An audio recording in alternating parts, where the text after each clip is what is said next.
poursuivre cette série que j'ai intitulée « Principe de victoire ». On a déjà parcouru pas mal de récits. Nous avons vu ensemble la bataille de Jéricho, on a vu ensemble la bataille d'Aï, on a vu ensemble également la dernière fois la bataille de Gabaon. Et je voudrais aujourd'hui ne point poursuivre dans les différentes conquêtes, les différentes villes qui ont été gagnées, mais je voudrais revenir au point de départ, un point de départ qui était déterminant pour justement la conquête de toutes ces villes.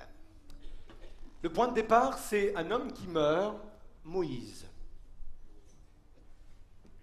Mais Dieu a déjà anticipé la mort de Moïse puisqu'il a préparé dans le secret un homme qui se nomme Josué. Les hommes passent, les ministères passent, les promesses de Dieu demeurent. Et avant de lui confier cette responsabilité, cette lourde responsabilité de reprendre le flambeau derrière Moïse, Dieu va avoir un tête-à-tête avec Josué. Un tête-à-tête dans lequel il va lui dire des choses importantes, essentielles. Entre autres, le verset que j'ai retenu ce matin et que nous allons lire ensemble dans Josué 1, verset 3, où Dieu va dire à Josué, tout lieu que foulera la plante de votre pied, je vous le donne, comme j'ai dit à Moïse. D'où le titre de mon message ce matin, qui est le suivant, les pieds qui héritent les promesses. Nous avons des pieds qui sont destinés à hériter les promesses de Dieu. Vous allez peut-être me dire, mais qu'est-ce que cette histoire vieille de plusieurs milliers d'années, qu'est-ce que cette histoire a à faire avec ma vie d'aujourd'hui? Nous sommes en 2018 et vous nous parlez d'un pays qui s'appelle Canaan. On ne sait même pas ce que c'est véritablement Canaan et surtout quelle implication cela peut avoir dans ma vie. Quand Dieu emploie le mot Canaan, c'est le pays promis, quand Dieu emploie ce mot-là, il y a toute une symbolique derrière ce mot.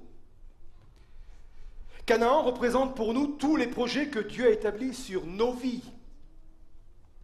Ça englobe mes projets concernant ma vie spirituelle, ma vie familiale, ma vie professionnelle. Ça englobe aussi tous les talents, les dons, les appels que Dieu a mis sur ma vie. C'est pour nous aujourd'hui notre Canaan. Et la première chose que cela m'inspire, c'est un puissant encouragement. Je ne sais pas, il est peut-être possible que vous ne soyez pas satisfait de votre état actuel, de votre vie actuelle. Peut-être que votre vie, vous la sentez figée. Mais ce qui est important de comprendre, c'est que Dieu, pour chacune de nos vies, a des perspectives d'avenir. Devant ma propre vie, devant votre propre vie, il y a un Canaan qui nous attend, un Canaan vers lequel Dieu veut nous conduire. Et moi, ça m'encourage, ça me donne beaucoup d'énergie, parce que quand je ne me sens pas à l'aise dans l'état où je suis pas à l'aise dans ma vie parfois actuelle, je me dis, mais c'est pas grave, c'est pas une situation figée, j'ai un Canaan qui m'attend. J'ai une perspective extraordinaire qui m'attend, vers lequel il faut se rendre. C'est ce qu'on appelle également notre destinée. Je sais que c'est un mot un peu galvaudé aujourd'hui, on l'utilise très souvent, surtout dans les milieux évangéliques, mais j'aimerais vous dire que la destinée, notre destinée, c'est quelque chose qui est réel et qui existe. Dieu a mis sur chacune de nos vies une destinée. Et je crois que c'est aussi l'apôtre Paul qui l'affirme en disant que Dieu nous a préparés, nous a créés pour de bonnes œuvres, pour des choses que nous devons accomplir et des choses qu'il a préparées pour nous à l'avance. C'est notre destinée et il faut coller parfaitement à sa destinée. Alors il y a plusieurs choses à comprendre par rapport à tout cela. Et la première chose que nous devons comprendre est la suivante: à chacun son Canaan. Certains prennent ce verset comme une espèce de laissez-passer, où Dieu ne peut rien leur refuser. Et ils se disent, peu importe le lieu que nous allons fouler, Dieu va me le donner. Ou peu importe ce que je vais entreprendre, ça va forcément réussir parce que la Bible dit que tout lieu que je vais fouler, il va me le donner. Si l'interprétation que vous faites de ce verset est celle-ci, je vais vous le dire d'une façon très directe, vous allez vous prendre un mur.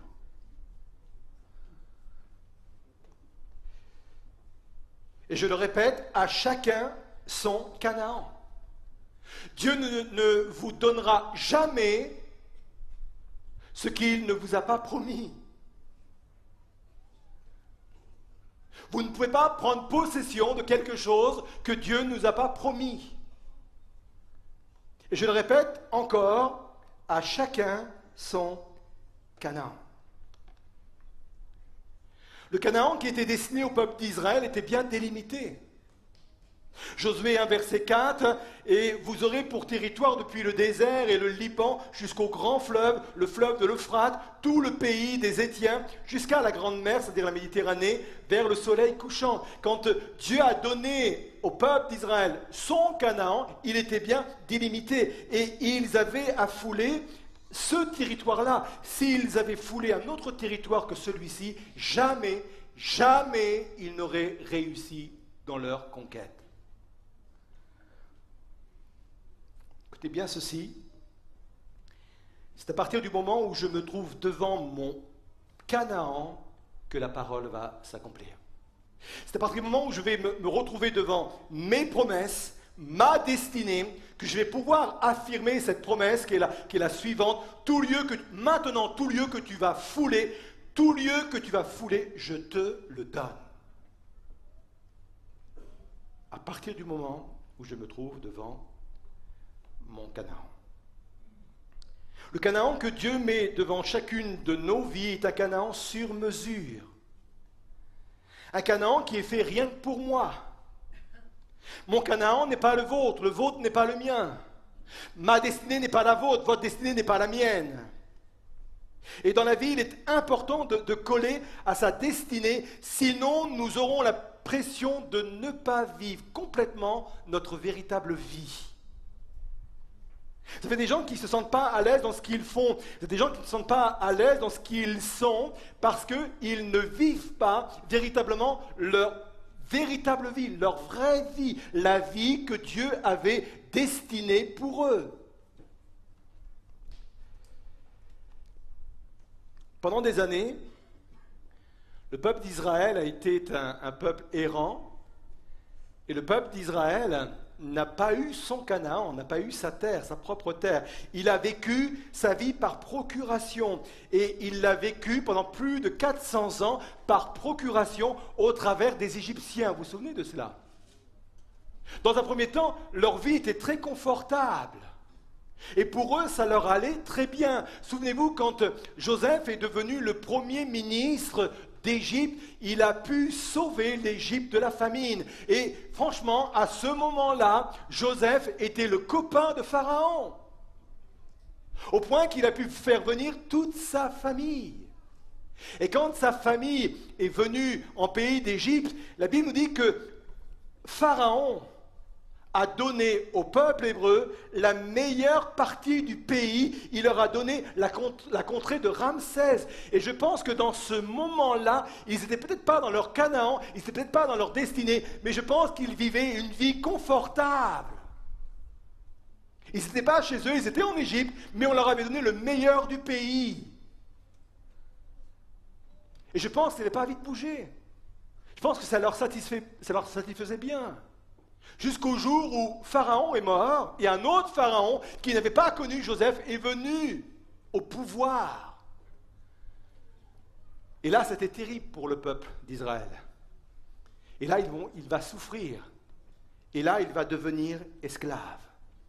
On peut se sentir esclave d'une vie qui n'est pas la nôtre. C'est très important ce que je suis en train de vous dire maintenant. On peut se sentir esclave d'une activité qui n'est pas la nôtre, d'un ministère qui n'est pas le nôtre, d'un service qui n'est pas le nôtre. Peut-être que dans un premier temps, ça fonctionnait bien comme le peuple hébreu quand il est arrivé en Égypte, le meilleur du pays. Mais il arrive un temps où c'est la souffrance, il arrive un temps où c'est pesant, il arrive un temps où on fait les choses par devoir ou par obligation, comme le peuple d'Israël le faisait. Et il est possible ce matin que dans ce lieu, il y ait des hommes et des femmes qui se trouvent dans cette situation. Ils ne sont pas dans leur Canaan, ils vivent leur vie par procuration. Et ils sont malheureux. J'aimerais vous dire qu'il y a un Canaan qui vous attend. Je voudrais le redire et le redire encore une fois. Et si vous repartez de ce lieu et si vous ne vous souvenez que de cela, c'est l'essentiel. Il y a un Canaan, votre Canaan qui vous attend. À chacun son Canaan. Le Canaan qui m'attend non seulement est fait sur mesure pour moi, mais surtout, il est à la dimension de la vision de Dieu. Quand je dis que c'est un Canaan taillé sur mesure, il n'est pas taillé en fonction de mes capacités ou de mes possibilités actuelles, mais en fonction de celles que Dieu a envisagées pour moi. Restez encore avec moi. Quand le peuple hébreu est rentré dans son Canaan, le pays faisait à peu près l'équivalent de la Suisse, un peu plus grand. Et à cette époque-là, on estime qu'ils étaient à peu près 1 million de personnes. C'était un pays trop grand pour eux. Sachant qu'aujourd'hui, les Suisses, ils sont à peu près 8 millions pour remplir le pays, il y a encore de la place. Et on pourrait se dire, mais le Canaan que Dieu a donné au peuple d'Israël, c'est un Canaan trop grand pour eux. 1 million pour tout ce territoire, et en plus, ils devaient le conquérir, ils devaient le remplir. Pourquoi? Parce que quand Dieu nous appelle à un ministère, quand il nous appelle à une destinée, quand il met en nous un appel particulier, il ne tient pas compte de mes capacités actuelles, il tient compte de ce que je peux devenir en lui.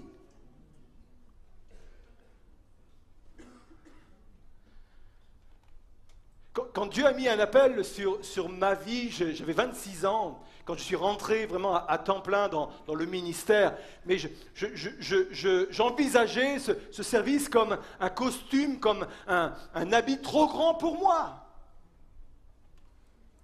Je ne me sentais pas taillé pour ce costume. Mais Dieu lui avait déjà anticipé et il savait ce que je pouvais devenir par sa grâce et par sa puissance. Et j'aimerais vous dire que la destinée que Dieu met devant ta vie, le Canaan que Dieu met devant toi, il est bien plus grand que ce que tu peux remplir aujourd'hui, de ce que tu peux faire aujourd'hui, parce que quand Dieu me regarde, il me regarde toujours avec espérance. Parfois, quand les hommes posent des regards sur nous, ils se disent, mais il ne va pas aller loin ce gars-là. Il ne va pas aller loin. Peut-être qu'on l'a dit de moi, peut-être qu'on l'a dit de vous, il ne va pas aller loin ce gars-là. Mais quand Dieu regarde ma vie, il a un regard rempli d'espérance. Et ça me fortifie, ça me fait vraiment du bien de le comprendre et de le réaliser. Vous êtes toujours là? Chacun son Canaan. Le Canaan qui est devant moi est un Canaan qui me permet d'exprimer tout le potentiel de dons et de talents que Dieu a déposé en moi. Je crois que dès le début, Dieu a déposé en chacun de nous des dons, des talents. Je crois qu'il n'y a personne dans ce lieu qui peut dire « Moi, je n'ai pas un don, je n'ai pas un talent en moi. » Personne. Ces dons sont comme des semences en nous. Et chaque semence renferme un potentiel de vie extraordinaire. Et pour que cette semence germe, et c'est vrai pour toutes les semences, il faut qu'elle rencontre le terrain qui lui correspond. La terre est indispensable pour produire du fruit. Toute semence, si puissante soit-elle, si prometteuse soit-elle, ne peut rien si elle n'est pas jetée dans une terre qui lui correspond. La Bible dit, si la semence ne tombe en terre et ne meurt, elle reste seule. Il faut qu'elle tombe en terre pour produire du fruit. Mais pas dans n'importe quelle terre, la terre qui me correspond. Écoutez bien ceci. Vous pouvez vous retrouver dans un Canaan qui n'est pas le vôtre. Et je pense que vous allez pouvoir exprimer certains dons et certains talents, et peut-être que vous allez sembler réussir dans ce domaine-là. Mais j'aimerais vous dire que cela n'a rien à voir avec votre Canaan, au milieu duquel vous allez pouvoir exprimer tous vos dons et vos talents, votre semence que Dieu a déposée en vous, parce que cette semence-là, elle a une puissance extraordinaire, et ce n'est uniquement que dans votre destinée, dans votre Canaan, qu'elle va véritablement s'exprimer le plus puissamment possible. Je le répète, à chacun son Canaan. Alors là, on arrive au cœur du message, et on arrive à ce verset que nous avons lu, en disant ceci: c'est avec nos pieds que nous prenons possession de notre héritage. C'est un principe originel. C'est le même ordre qu'au début de la création. Dieu n'a pas changé de principe. Genèse 1, verset 26, il est dit ceci: puis Dieu dit, faisons l'homme à notre image, selon notre ressemblance, et qu'il domine, je l'ai fait souligner, sur les poissons de la mer, sur les oiseaux du ciel, sur le bétail, sur toute la terre. Et le verbe dominer est très intéressant ici. Le verbe dominer ne veut pas dire maltraiter. Vous savez, le plus grand écologiste, c'est Dieu. Hein? Et d'accord ? Donc quand il a dit dominer, il n'a pas dit maltraiter-la. Ce n'est pas une domination négative. Et entre parenthèses, je ne parle pas de parti politique, hein, mais je voudrais dire que chaque chrétien doit être un écologiste en lui-même, respectueux de la création de Dieu, de son créateur lui-même. Je referme la parenthèse. Dominer veut dire littéralement fouler de vos pieds cette terre. Prenez-en possession. Je vous donne cette terre. Mais pour prendre possession de cette terre, il va falloir vous déplacer, il va falloir marcher, il va falloir découvrir des espaces que vous ne connaissez pas, il va falloir vaincre vos propres peurs, parce qu'on est rassuré quand on reste dans le même périmètre. Mais Dieu est en train de dire à l'homme, il faut que vous preniez possession de ce pays que je vous donne, de cette terre entière que je vous donne. Et là, le seul moyen pour prendre possession, c'est de fouler de vos pieds cette terre. C'est un principe originel. Nous prenons possession de ce que Dieu nous donne en foulant de nos pieds. Alors si nous voulons rentrer dans notre destinée, si nous voulons rentrer dans notre Canaan, il va falloir y mettre son pied. Vous voulez bien faire ça devant vous là? Non, c'est parce que ça faisait un silence, comme ça fait bien. Il va falloir y mettre, là on l'a fait d'une façon symbolique, mais il va falloir y mettre son pied. Que veut dire y mettre son pied? J'ai 3 réponses. Y mettre son pied veut dire avancer. Saint Augustin a dit ceci: avance sur ta route, car elle n'existe que par ta marche. Tant que tu n'as pas mis le pied, la route n'existe pas. Vous imaginez, on peut facilement s'imaginer cela, c'est qu'il n'y a pas de route, c'est peut-être un désert, mais au moment où je mets le pied, la route s'ouvre devant moi. Avance sur ta route, car elle n'existe que par ta marche. Et ici, je veux dénoncer quelque chose qui me semble être le mal de ce siècle, un mal spirituel de ce siècle. C'est ce que j'appelle l'indolence de l'âme.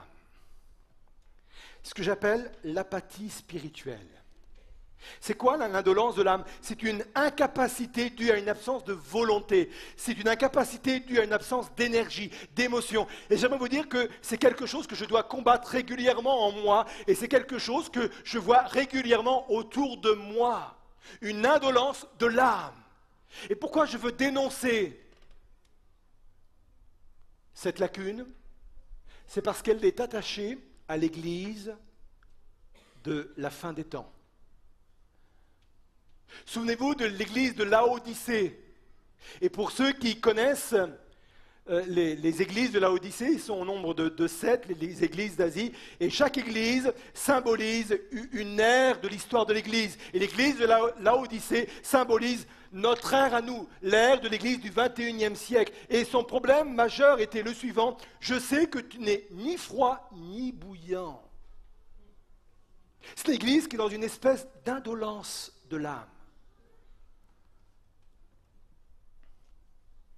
Souvenez-vous ce qu'elle disait. Je suis riche. Je n'ai besoin de rien. Tout va bien, pasteur. Ça roule pour moi. Pas de problème. Et j'aimerais vous dire que ce problème est un réel problème spirituel de l'Église du 21e siècle. Un problème qu'il faut combattre. C'est un problème qu'il faut dénoncer et qu'il faut confesser devant Dieu. Il y a dans nos cœurs, il y a dans nos âmes une forme d'indolence. Une absence de volonté, une absence d'énergie, une absence d'émotion. Je pense que c'est la société, sans doute la société, qui fabrique ce type d'âme. Mais ce n'est pas une fatalité pour nous. La Bible dit que Dieu veut créer le vouloir et le faire.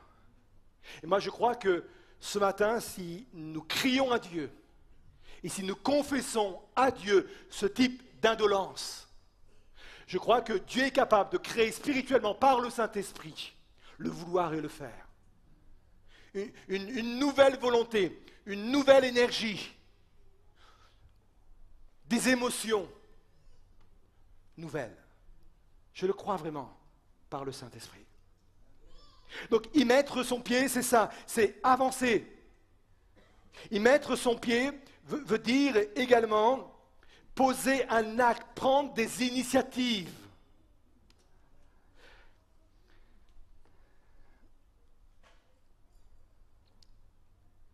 Tout lieu que foulera ton pied. Le verset 9, toujours de Josué 1, dit ceci: ton Dieu est avec toi dans tout ce que tu entreprendras. Et le verbe entreprendre veut dire littéralement ce que tu feras de toi-même. Ça veut dire qu'à un moment donné, quand Dieu met sur ma vie un appel, quand Dieu ouvre devant moi une destinée, il ne faut pas que j'attende que la route s'ouvre naturellement toute seule, mais il faut que je pose des actes. C'est ça, y mettre son pied. Nous n'entrons jamais dans les promesses de Dieu d'une façon passive. Il faut poser des actes. Martin Luther King a dit ceci: avoir la foi, c'est monter la première marche, même quand on ne voit pas tout l'escalier. Il faut poser un acte.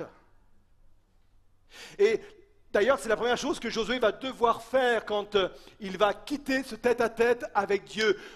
Moïse est mort, Dieu a un tête-à-tête avec Josué. Josué doit entrer le peuple hébreu dans le pays promis. Et il doit poser un premier acte.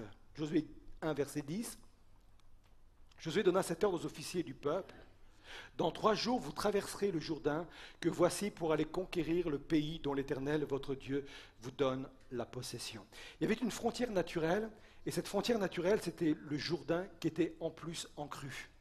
Ils ne pouvaient pas accéder à leur Canaan, ils ne pouvaient pas accéder à leur destinée, parce qu'il y avait encore une fois cette frontière naturelle. Mais au moment où les sacrificateurs qui portaient l'arche de l'Éternel ont mis le pied dans l'eau, la Bible nous dit que l'eau du Jourdain en amont s'est arrêtée de couler. Ils ont d'abord posé un acte. Ils n'ont pas dit: c'est pas possible. Ce que tu me demandes, Dieu, c'est trop compliqué. C'est pas pour moi. C'est pas à ma portée. Ils ont dû poser un acte. Oui, ils avaient cette promesse: tout lieu que tu as foulé, je te le donne. Mais tu dois d'abord poser un acte.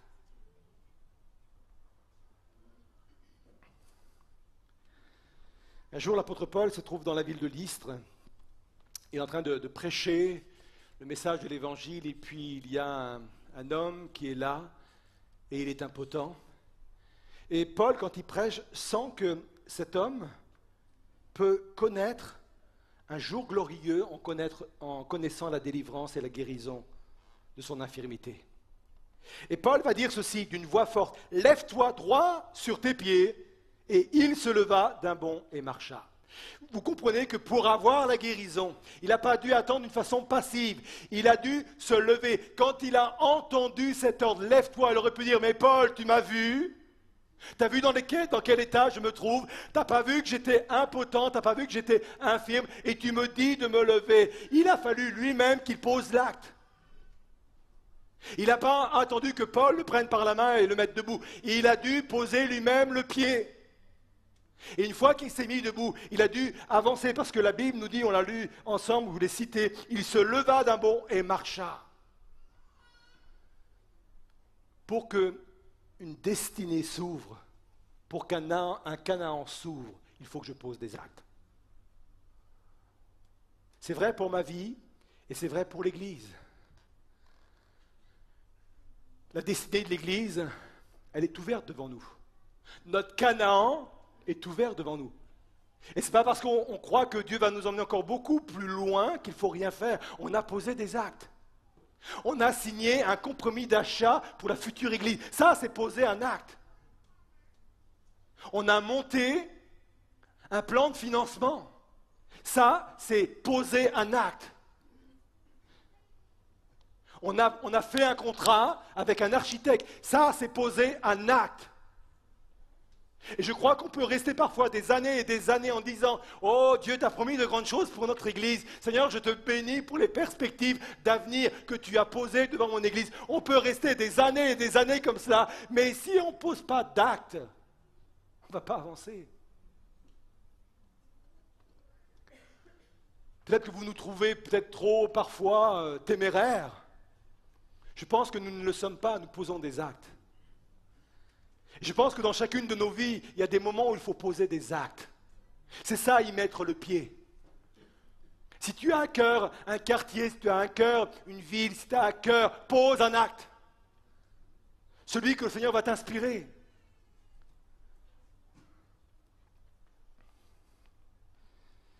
Allez, je termine avec cela. Y mettre le pied veut dire aussi, d'une façon littérale, tendre l'arc. Quand je regarde ma Bible et que je vois le sens littéral des mots, d'ailleurs le mot fouler, j'étais surpris de voir que ça voulait dire aussi d'une façon littérale tendre l'arc. En fin de compte, ça veut dire que notre Canaan, nous n'allons pas l'avoir d'une façon facile, il y a une conquête.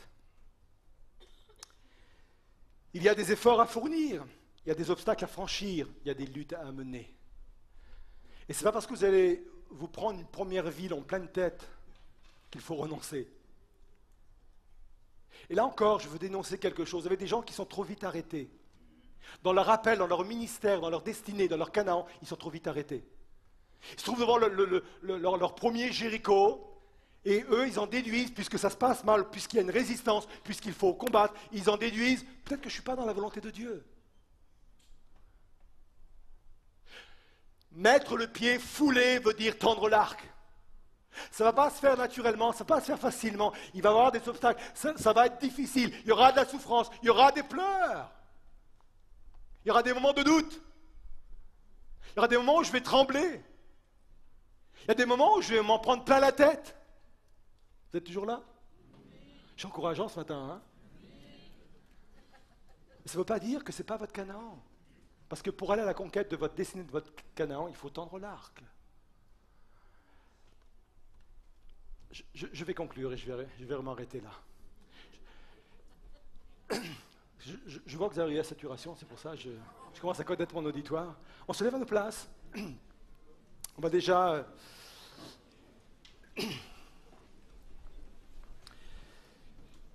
Je vais faire un appel.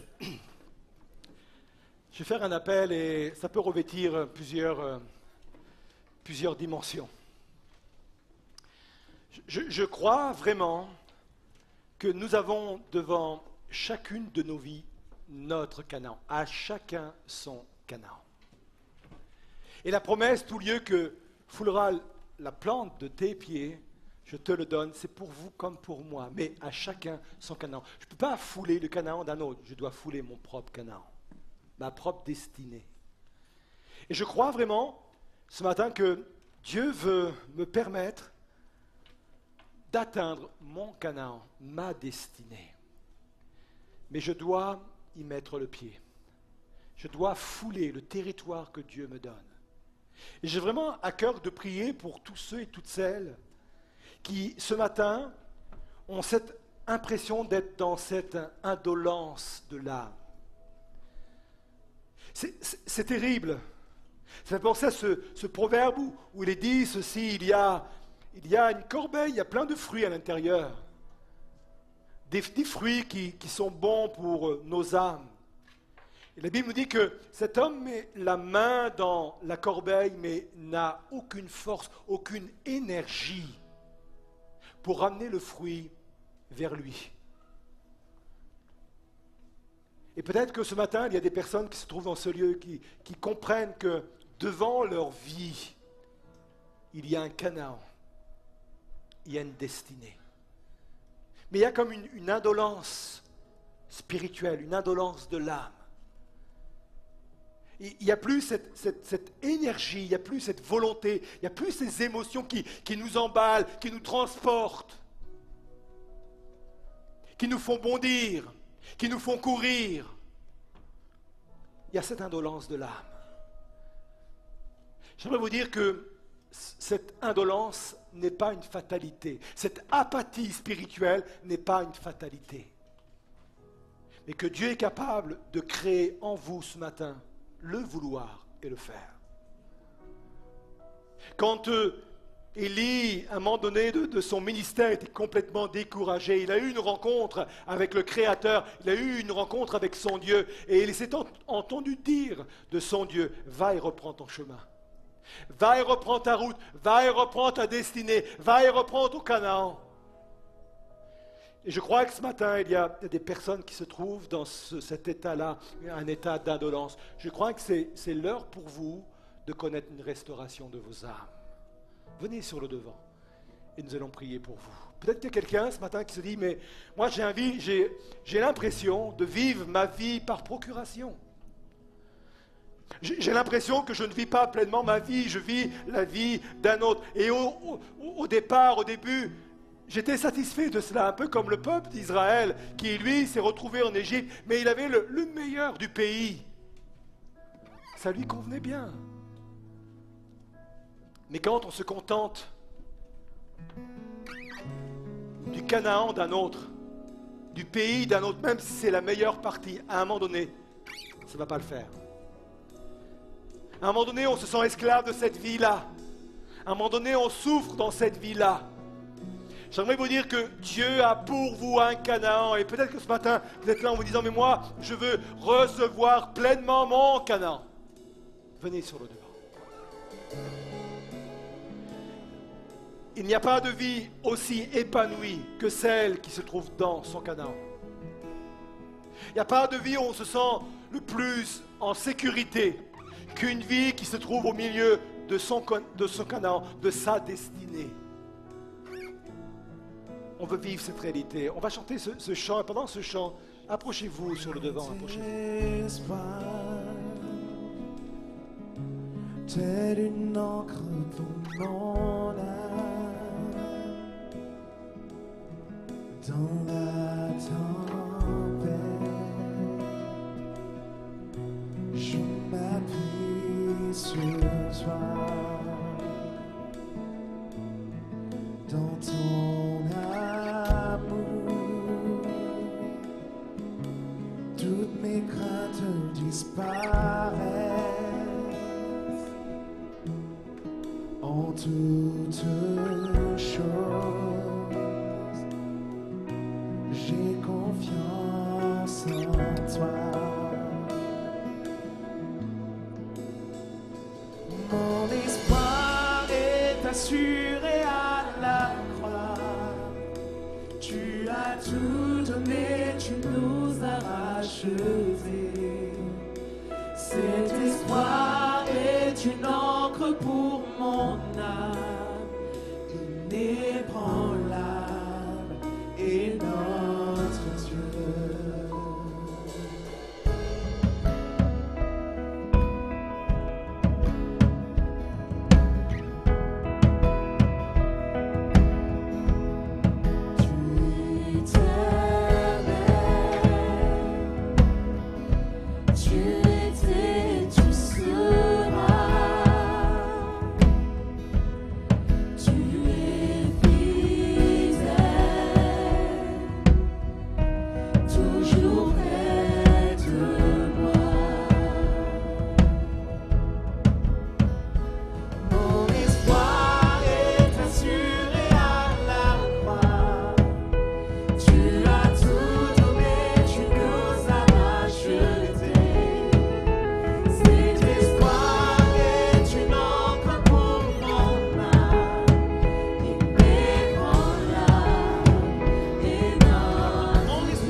évangiles, nous trouvons deux personnes que l'on appelle les disciples d'Emmaüs.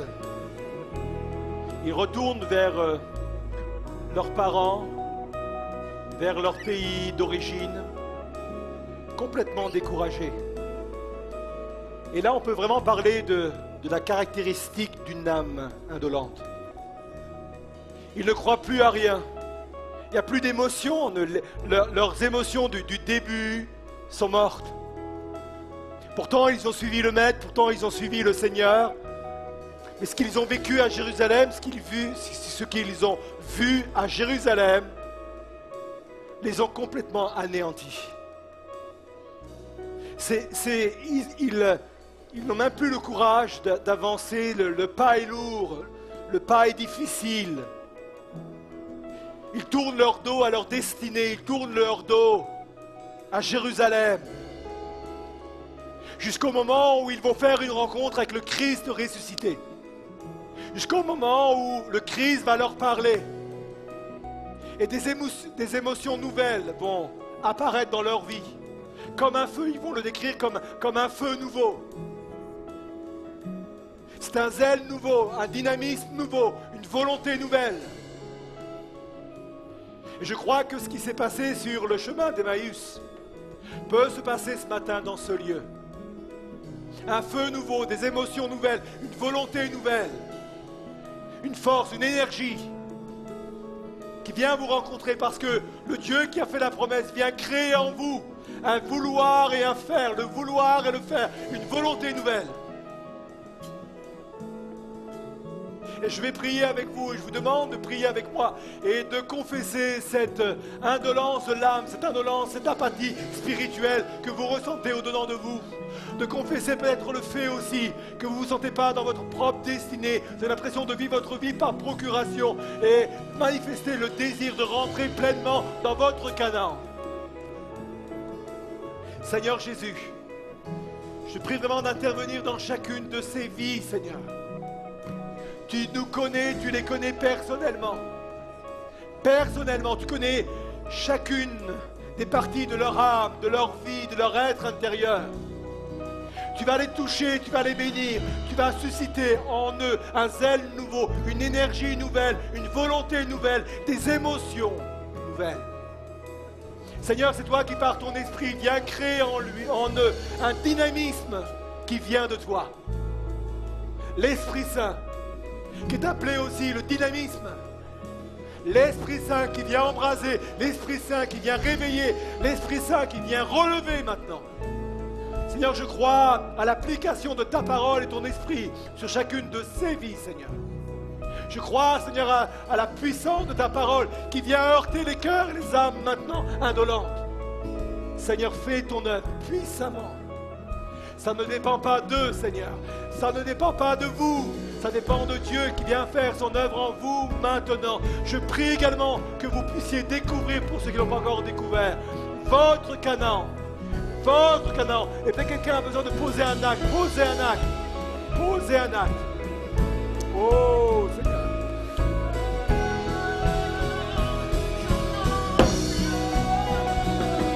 Son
pouvoir marcher avec ce chant parce que c'est une proclamation.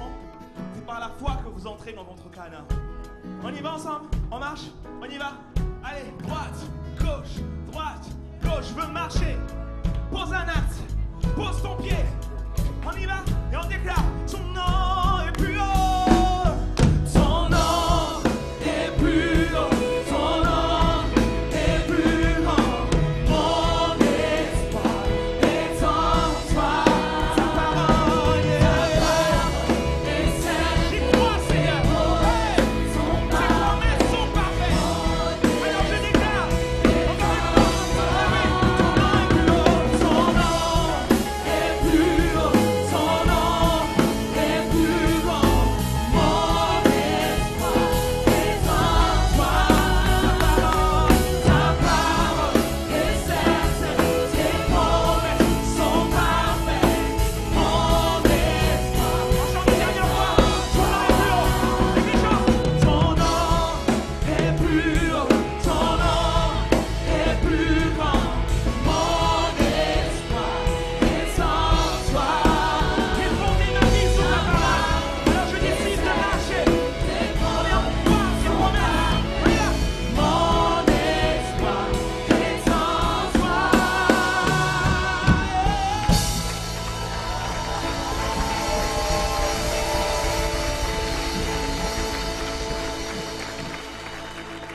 À tous ceux qui sont sur le devant, je vais vous donner cette parole de la part du Seigneur.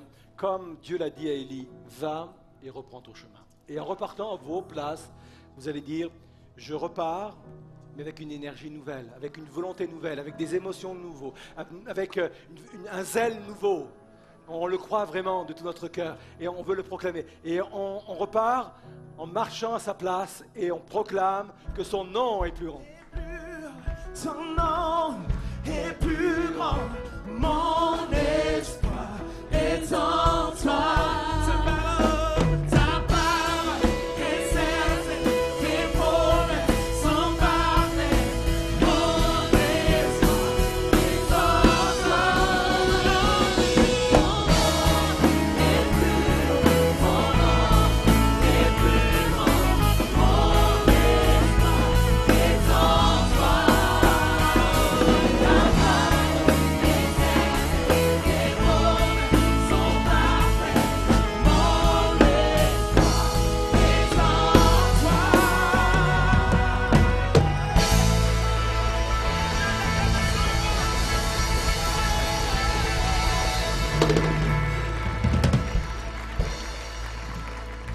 On va chanter un dernier chant pour se séparer. Notre culte se termine. Je vous souhaite à chacun vraiment une bonne fin de journée. Que le Seigneur vous bénisse. Ceux qui partent en vacances, soyez renouvelés dans vos forces physiques, spirituelles, morales. On croit que Dieu est celui qui agit pleinement. On veut bénir également les internautes qui sont encore présents. Et je pense aussi aux chrétiens de l'Église qui sont en vacances. Et je sais qu'ils nous regardent aussi via Internet. Soyez bénis, reposez-vous bien. Revenez très vite, on a besoin de vous. La grâce de Dieu vous accompagne. Et on termine par ce dernier chant. Et on vous souhaite à chacun une bénédiction qui vient du Seigneur. Et celle-ci, elle n'est suivie d'aucun chagrin. Soyez bénis. On va tous se lever pour ce dernier chant.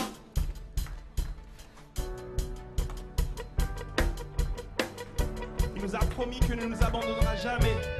Alors je vais te laisser avec cette parole que Dieu est là. Amen.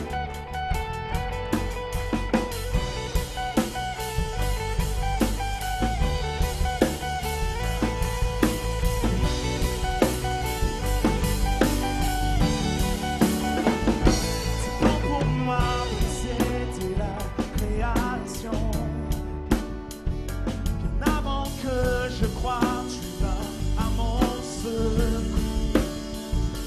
Ton amour m'a trouvé, donné sans doute. Tu tiens ma vie dans tes puissantes mains. Oh Dieu, ton amour est sans fin, ton amour est sans fin. Tu es là, tu es là.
Tu règnes dans nos cœurs, au-dessus de tout, tu es élevé. Tu règnes dans nos cœurs, au-dessus de tout, tu es élevé.